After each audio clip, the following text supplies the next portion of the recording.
E aí, pessoal, tudo bom? Professor Thomas aqui com vocês para a gente dar início à nossa reta final para o concurso IMASU. Nós temos aqui resolução de questões, nós vamos resolver 6 questões, então não são tantas questões, mas são questões que abrangem muito conteúdo. Essa aula está recheada de conteúdo ao redor das questões para servir de revisão para você, para o seu concurso do IMASU, que foi um edital que veio bastante pesado na área de geoprocessamento, né? Então nós vamos trabalhar com essas questões, geoprocessamento, cartografia, sensoriamento remoto.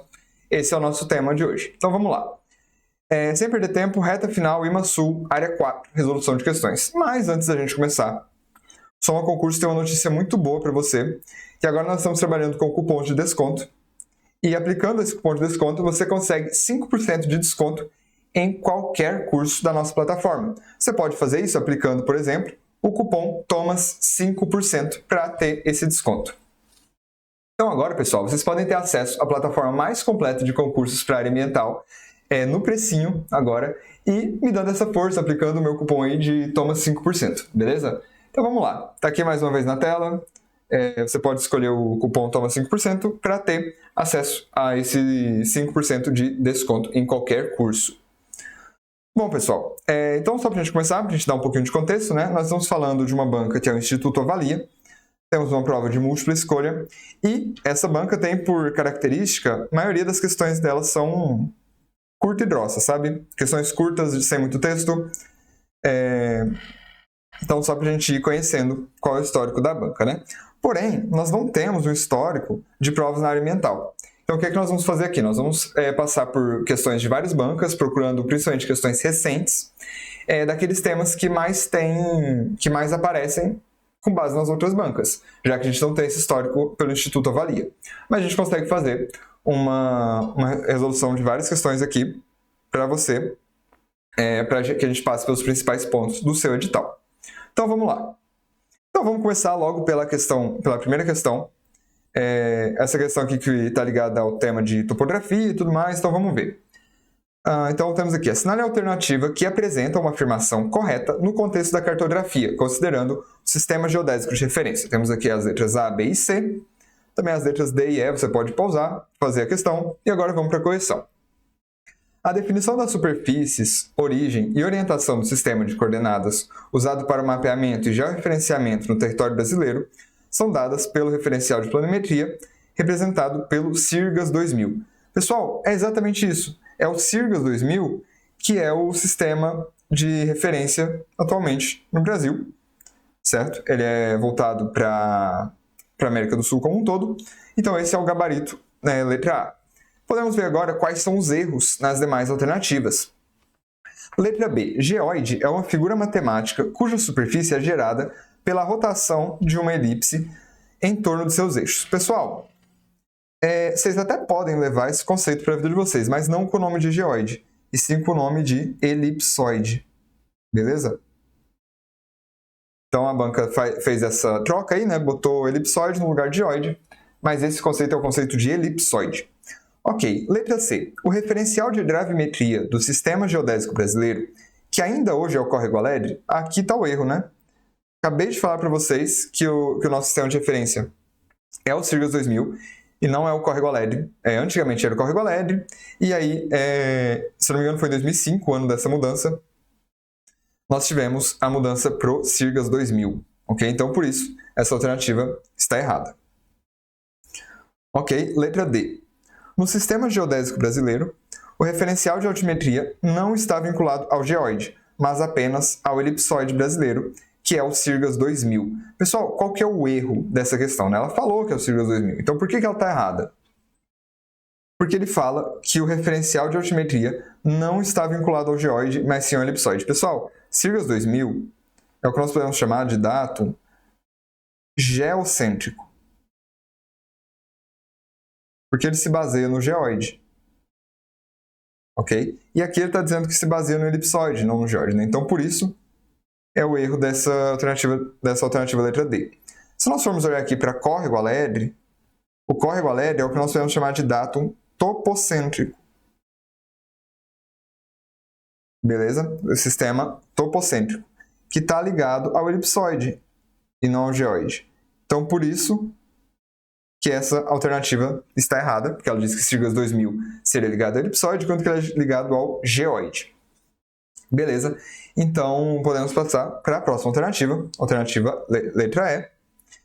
Elipsoide é uma superfície coincidente com o nível médio e inalterado dos mares e gerada por um conjunto infinito de pontos, cuja medida do potencial do campo gravitacional da Terra é constante e com direção exatamente perpendicular a esta. Pessoal, novamente vocês podem levar essa definição, só que não com o nome de elipsoide, e sim com o nome de geoide.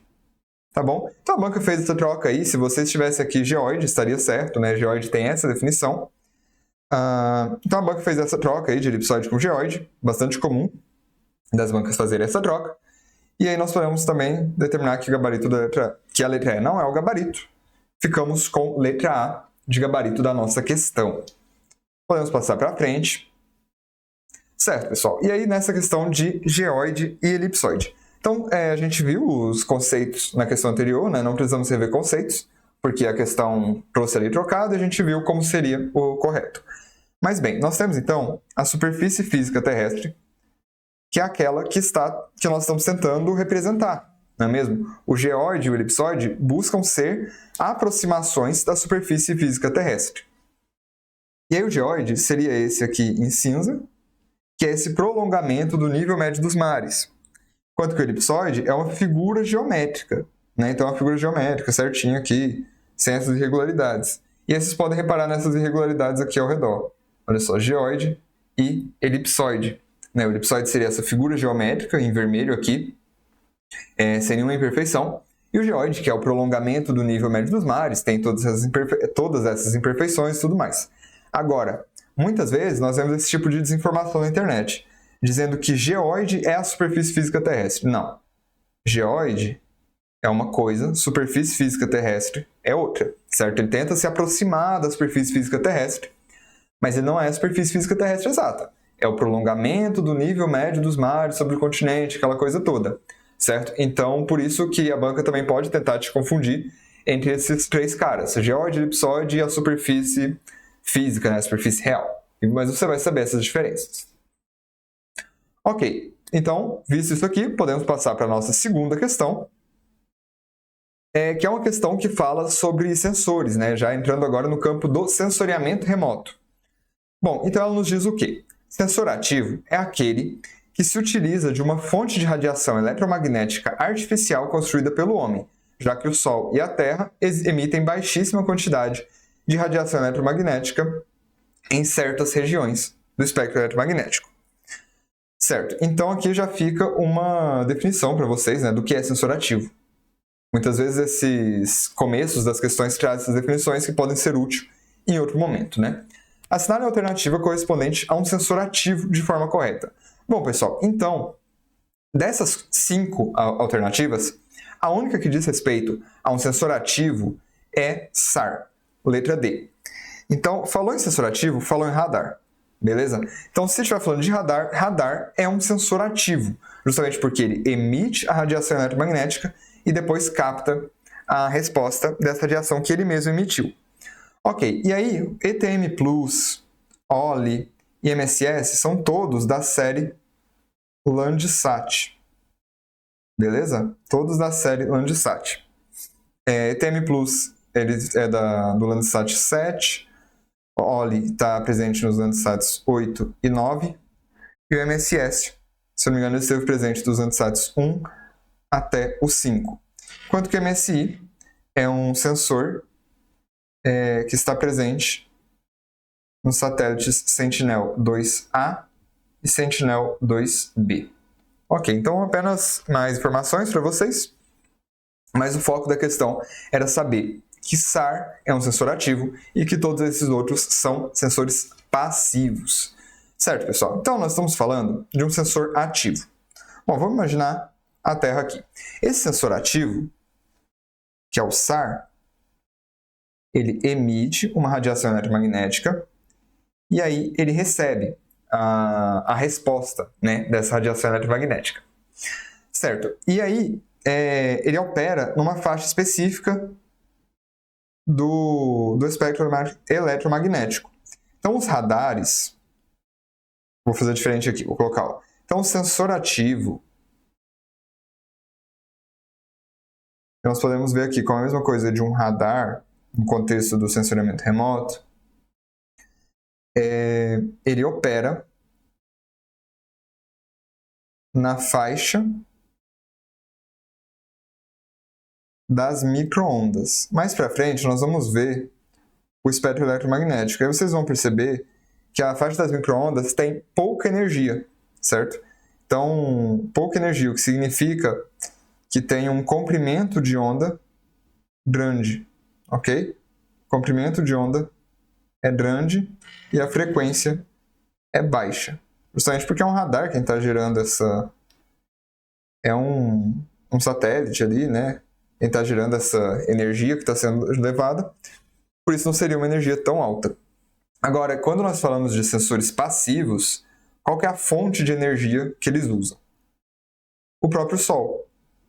Então, o Sol emite uma radiação eletromagnética e aí os sensores passivos captam a resposta da Terra a essa radiação eletromagnética, certo? Então, esses aqui são os sensores passivos, que eles não emitem nenhuma radiação eletromagnética, mas eles são capazes de captar essa radiação que a Terra refletiu, certo? E aí eles operam passivos, operam em outras regiões do espectro eletromagnético que tem um comprimento de onda menor do que as microondas, que são na luz visível,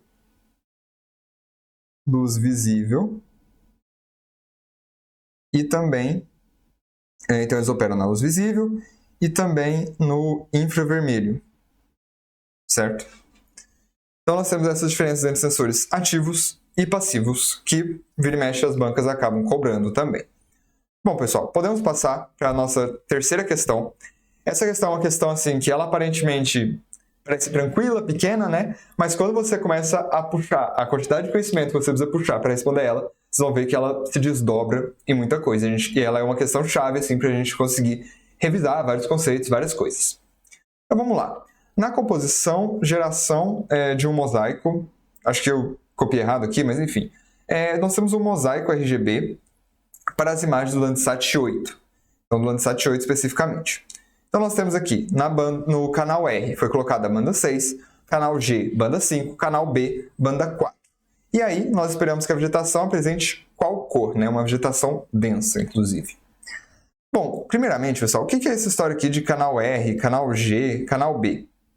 Isso aqui, pessoal, diz respeito lá no SIG. Então, lá no software que você utiliza para manejar toda essa informação que vem do satélite. Então, basicamente, R seria red, então vermelho, né? Verde e azul, que são a forma de compor uma imagem, né? Então, a ideia aqui é que cada banda seria colocada nesse canal, no canal vermelho, no canal verde e no canal azul. Opa, apertei o botão errado, mas vamos lá. E aí você teria a formação de uma imagem colorida, né? Quando nós juntamos uma imagem nos canais R, G e B, né? Aquela história do RGB, nós temos uma imagem colorida. Então, cada banda entraria num desses canais. E aí, a grande questão é saber o que é que significa banda 6, o que é que significa banda 5 e o que é que significa banda 4 no Landsat 8. Já vou contar para vocês que banda 6 quer dizer infravermelho médio, banda 5 quer dizer infravermelho próximo e banda 4 quer dizer vermelho, certo? Mas não confundir o vermelho que está aqui com o vermelho daqui, tá bom, pessoal? Esse vermelho aqui quer dizer das bandas do satélite, já nós vamos falar sobre isso. E aí, basicamente, a vegetação vai ter a cor dela, né? Seria aonde que ela reflete mais. Então, será que ela reflete mais o infravermelho médio, infravermelho próximo ou o vermelho?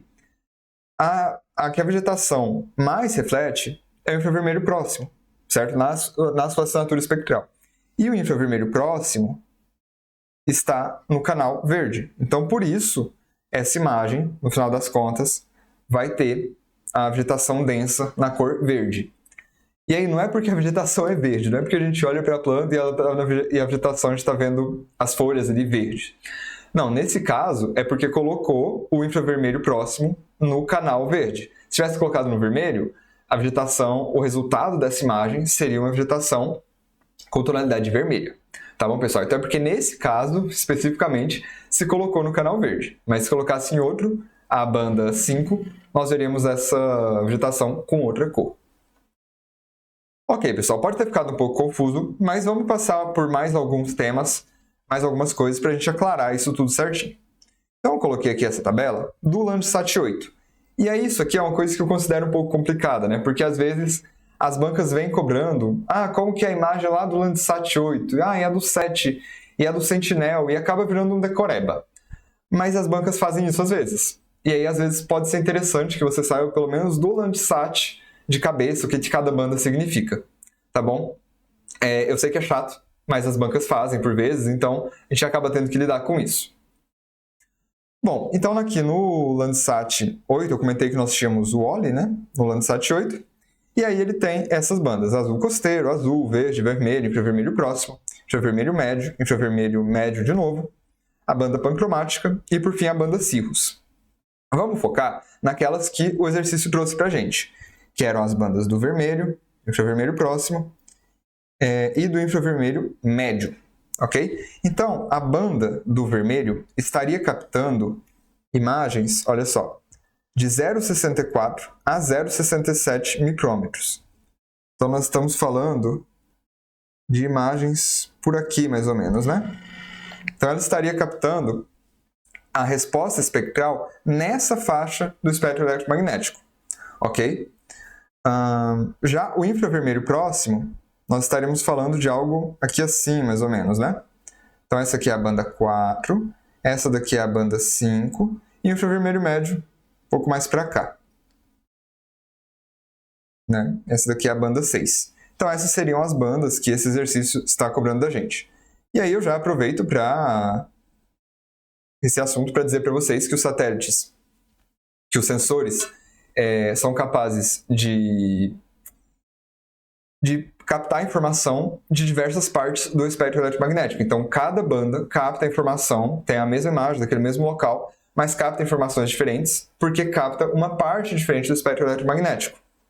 Beleza? E cada objeto da superfície do solo, da superfície da Terra, tem uma assinatura espectral diferente. Então aqui, por exemplo, nós estamos falando de vegetação. E eu falei para vocês que a vegetação tem uma resposta muito alta no infravermelho próximo. Quando a gente fala disso, a gente está falando de assinatura espectral. Tá bom? O que é assinatura espectral? A assinatura espectral é a forma como cada objeto na superfície terrestre reflete a radiação que recebe do Sol. Então, por exemplo, a vegetação recebe uma radiação do Sol e ela vai refletir uma parte. A maior parte do que ela reflete é do infravermelho próximo. Por isso que eu falei que a vegetação está mais forte no infravermelho próximo. Se a gente for pegar dentro do espectro da parte da luz visível, nós podemos dividir entre azul, verde e vermelho. Qual vocês acham que a vegetação mais reflete? O verde, né? E aí sim nós podemos falar que é por conta da coloração verde das folhas. Né? Bom, então vamos lá. Então, nesse sentido, nós temos aqui a assinatura espectral da vegetação, por exemplo, que comentei com vocês. Então, é justamente na faixa do infravermelho próximo que ela tem maior resposta, maior reflectância, né? Onde ela reflete mais. Se a gente olhar aqui para a faixa do visível, ó, bem aqui, a gente tem que no verde que ela reflete mais. Já no azul e no vermelho, ela reflete menos do que no verde. Por isso que a gente vê as plantas verdes, né? Se a gente enxergasse infravermelho, a gente veria as plantas em infravermelho, digamos assim, né? Porque elas refletem bem mais. Já no infravermelho médio, ela diminui, né? Essa reflexão, essa reflectância. E, bom, então, sobre da vegetação, era isso que a gente tinha para falar. E nós temos também aqui a questão da água. Então, a água absorve a maior parte da radiação eletromagnética. Vocês veem aqui que só no início do espectro visível que ela está refletindo um pouco. E isso principalmente quando ela está limpa. Quando ela está limpa, ela absorve a maior parte. Já a água turva reflete bem mais do que a água limpa, né? Como vocês podem ver nesse gráfico aí. E é essa assinatura espectral que permite que a gente consiga diferenciar os objetos na superfície terrestre. É a partir disso que eu consigo olhar para uma vegetação e saber que aquilo é uma vegetação, que aquilo não é água, né? Então, se eu estou vendo numa imagem de satélite uma resposta muito escura de uma parte, significa que aquilo refletiu pouco. Portanto, por exemplo, pode ser água, né? Agora, se no infravermelho próximo teve uma resposta muito clara, tá? Uma imagem muito forte ali naquela parte. Provavelmente é vegetação, porque a vegetação é que mais reflete no infravermelho próximo. E aí tem um outro gráfico aqui do lado, para a gente dar uma olhada, que é ainda sobre a assinatura espectral, porém só sobre a vegetação. Vocês podem ver que a vegetação sadia, ela tem um padrão aqui. Já a vegetação estressada, ela vai fugindo desse padrão. Então a gente pensa numa planta que está seca, né, que está ali, secou já, morreu. Então ela parou de refletir o verde tão forte assim, ó. Você vê que o vermelho aqui já está mais alto, o azul também, então por isso nós vamos vendo menos tonalidades verdes na vegetação seca. Isso acontece em outras partes do espectro eletromagnético. Olha só, a vegetação sadia, ela reflete bastante o infravermelho próximo. Já a vegetação estressada reflete bem menos. No infravermelho médio, isso também se inverte. A vegetação estressada reflete muito mais o infravermelho médio do que a vegetação sadia. Bom, pessoal, então aqui são apenas algumas considerações sobre a assinatura espectral. O que é muito interessante que vocês levem esse gráfico? Porque esse gráfico aqui aparece demais, sabe? Ele aparece muito mesmo. Então, é o clássico quando se fala de assinatura espectral dos alvos. Exatamente essa imagem que eu trouxe para vocês. Ok, pessoal, então dito isso, se vocês quiserem um conceito de assinatura espectral, escritinho, né, além do que eu já falei, vocês podem tirar esse conceito da questão de número 4. Então vamos ver aqui como que foi tratado pela FGV em 2017. Bom, vocês podem ler todo esse contexto aqui, e vou ler inclusive com vocês porque eu achei interessante. Quando a radiação eletromagnética interage com um objeto, a energia pode ser refletida, absorvida e transmitida.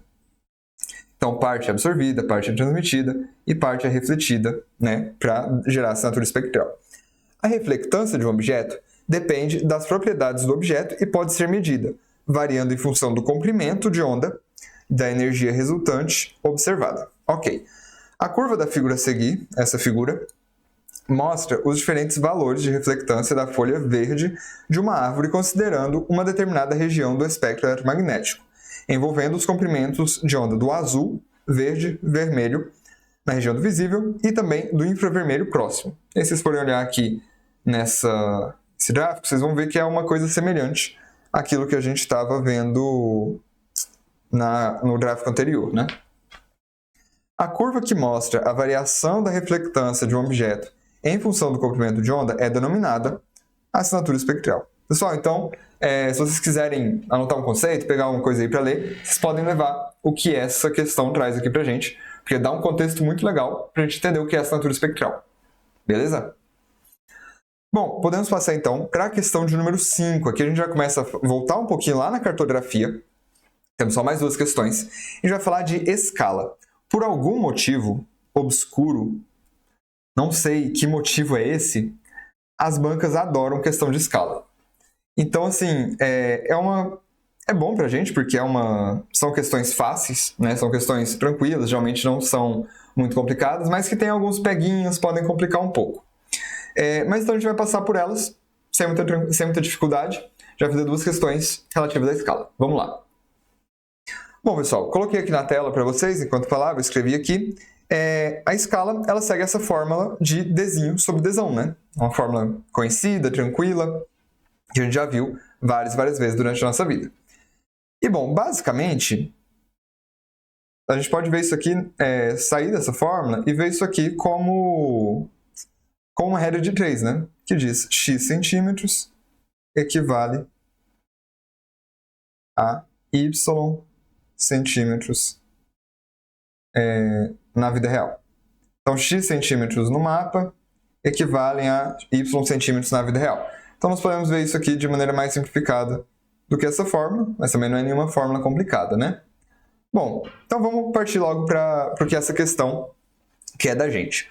Uma área de 1 centímetro quadrado em uma carta planimétrica, na escala de 1 para 5.000, corresponde no terreno a uma área D. Bom, então nós temos uma área de 1 centímetro quadrado. Vamos imaginar um quadrado, então, de 1 centímetro por 1 centímetro, para facilitar a nossa vida. Na escala de 1 para 5.000.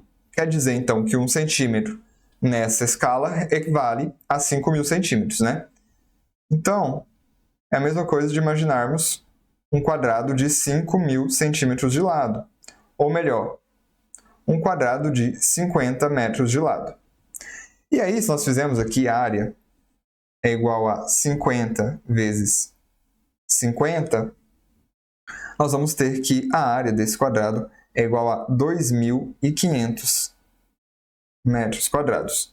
E como um hectare tem 10.000 metros quadrados, logo, essa área tem 0,25 hectare. Questão bem tranquila, letra E, é o gabarito, questão que a gente faz bem rápido. Eu só peço a atenção de vocês, porque às vezes a gente pode se confundir numa coisa aqui, né? A gente viu aqui, 50 metros, e eu sei que um hectare é a mesma coisa que um quadrado de 100 por 100. E aí eu posso acabar pensando, então é meio hectare logo de uma vez. Não, né? Vamos com calma, vamos fazer a questão inteira. Até porque a gente fizesse 50 aqui, né? A gente veria que um quadrado de 50 por 50 é 25% de um hectare. Mas enfim, isso aqui é informação a mais que nem é necessário não para a gente resolver essa questão. Então, gabarito letra E, sem maiores dificuldades para falar sobre escala. Agora, uma questão que as bancas costumam pegar de vez em quando. Muito comum uma banca te perguntar, te dar uma escala, por exemplo, deixa eu puxar aqui para mim só para eu conferir aqui, essas duas escalas aqui, ó. 1 para 500.000 e 1 para 2 milhões. Certo, então vamos imaginar que a banca te dá essas duas questões. E ela pergunta para você quem é maior, quem é menor. Bom, pessoal, uma escala, nós estamos falando de redução, né? Nós estamos falando, nesse caso aqui, nós estamos falando de uma escala de redução. Né? Nós temos um tamanho. No mundo real, nós vamos reduzir para caber no papel. Então, nesse sentido, a escala maior é aquela que reduz menos. Ok? É aquela que traz mais detalhes. Já a escala menor é aquela que reduz mais. Você fica mais longe. Então, ela traz menos detalhes. Né? Então, geralmente, as pessoas passam esse macete aqui para falar quem é a escala maior, quem é a escala menor. Né? Pega maior, mais detalhe. Menor, menos detalhe. Eu gosto de ver de outra forma. Tá bom? Eu gosto de pensar naquela divisão. Escala não é uma divisão? Dzinho sobre dzão? Então é só eu resolver a divisão. Geralmente a gente não resolve, né? Isso aqui fica dessa forma, já é uma divisão, e a gente interpreta. É só a gente resolver que a gente vai entender. Se eu fizer aqui, ó, 1 sobre 500.000, e se eu dividir 1 sobre 2 milhões. Se eu resolver isso aqui, pessoal, quem vocês acham que vai ser maior? 1 para 500.000, né? Claro.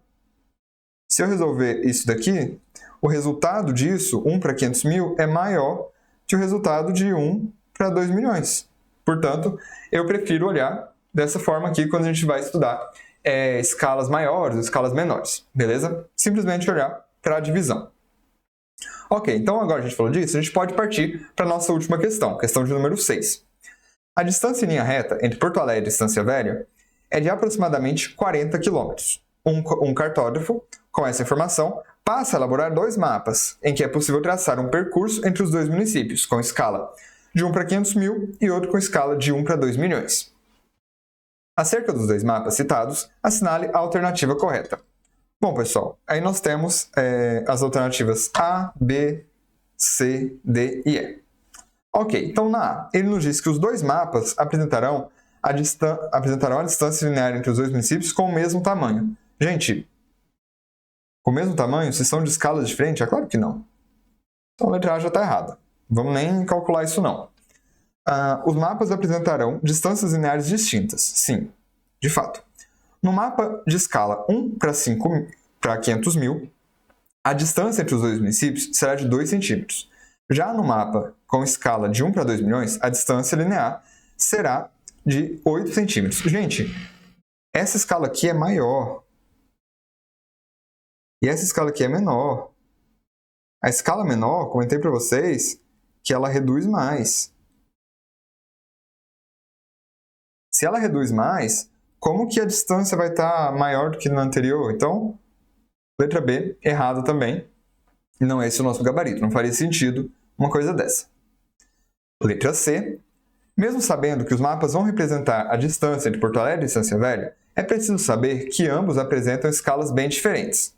É sabido, por exemplo, que o mapa com escala 1 para 2 milhões tem escala maior que o mapa 1 para 500 mil. Olha só, a banca tentando te confundir com qual escala é maior que a outra. E aí você vai se lembrar que isso aqui é uma divisão e que se eu dividir 1 por 500 mil, vai dar um número menor do que a divisão de 1 por 2 milhões. E aí você não vai cair nessa, que a banca tentou te aprontar. Você sabe que a alternativa C está errada.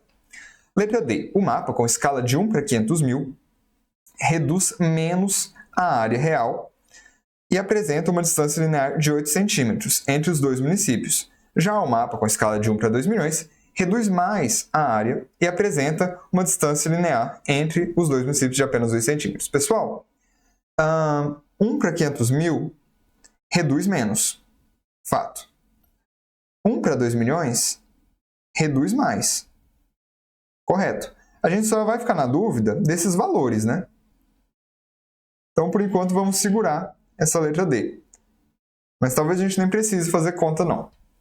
Vamos segurar para a gente ver se a letra E está errada, qualquer coisa a gente volta na D. Apenas o mapa com escala 1 para 2 milhões apresentará informações corretas, já que ele apresenta uma escala que é mais adequada para representar a distância linear entre os dois municípios. Pessoal, não, né? Isso aqui está errado. Não é porque o mapa de 1 para 500 mil está numa escala diferente que ele vai estar errado. Então, letra E também ficou errada. O gabarito dessa questão é letra D.